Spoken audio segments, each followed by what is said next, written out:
people are going crazy about Sergino Dest, right? This is probably our most polarizing figure in the team in terms of the quality, because again, this is a character trait. This is who he is as a player. You see the creativity come out. You and I have played with players, most notably, what was it, Ryan Smith at when we were at Chivas that came in? Yeah. That's right. Just unbelievable on the ball, right? But with it came, okay, if he beats him the first time, then he's probably going to try to beat him every time, and he's going to turn the ball over. But if he doesn't, he might mix his game up, things like that. We played with plenty of players that you go, okay, you've done it, right? You've beat him once. You don't need to go back and beat him again and mix their game up. I think those are still elements of Sergino Dest's game that bother me where, again, we saw his little clip in. We see some final product from him. And on a day like this, you're like, okay, it worked because he set up the goal. But on other days when it's not working, when you saw the time where he did the couple step overs, did a little bit too much, ends up falling on the ground, and then that's what led to his injury. Moment. Yeah, that's what led to his injury. But those are the moments that we saw in the past where you go, man, like just simplify the game, time and place. And again, we're talking about a fullback that starts regularly for Barcelona, and we're being critical of that. And I don't know, I feel uncomfortable being critical of that. But at the same time, I'm thinking about some of these harder games and more challenging games where if he doesn't get the call or if he's not fully on doing the things that he does at the top level, those turn into counterattacks against. Those turn into a broken flow within the team. The players not knowing when and where he's going to pass or combination play. I did think his combination play of predictable passing earlier on and 1-2s that lead to things. Again, the 1-2 that led to a foul in that same spot earlier before he got injured was, again, a wall pass, gets it back, takes his touch inside, ends up getting hit on that play, drawing a foul right at the top of the box, which he then takes the free kick. Those are the things that I really enjoy about it. But I sometimes wonder,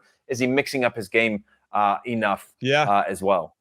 No, I mean, there's been some shade being thrown in the comments right now that Barcelona are a mid-table team now and Dest is average on the mid-table team. That's a lot to unpack there. I agree with you, though. It does feel weird to, in some capacity, criticize this guy because obviously he's playing at a high level and against some of the world's best players on a regular basis.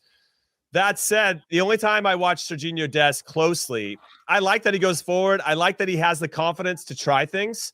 I think sometimes, especially when I look at some of our younger players, or at least over the last 5 or 10 years, we're very structured. We're very cookie cutter.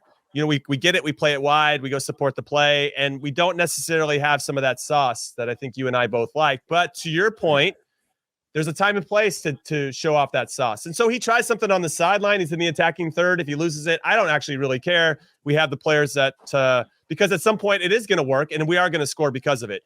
And I don't want him to lose that because of, you know, some criticism from two old has-beens like you and I. But I will say, when I watch him play, it's more about his defensive prowess. Very similar to what you were saying about Anthony Robinson.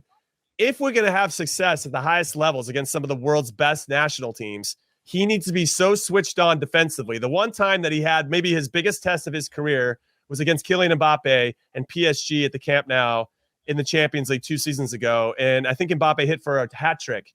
And not all the goals were his fault, but that's his guy. That's his space, you know, and you have to own that space defensively.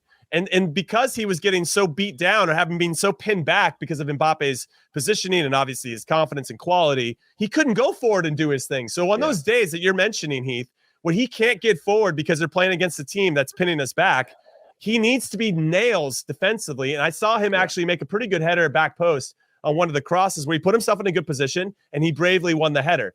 And if I see more of that, then of course I'm going to want him to play. But DeAndre Yedlin also has this as a bit of a vulnerability in his game where he's still a liability at times in that position because they're not switched on or they don't have good positioning or whatever it may be.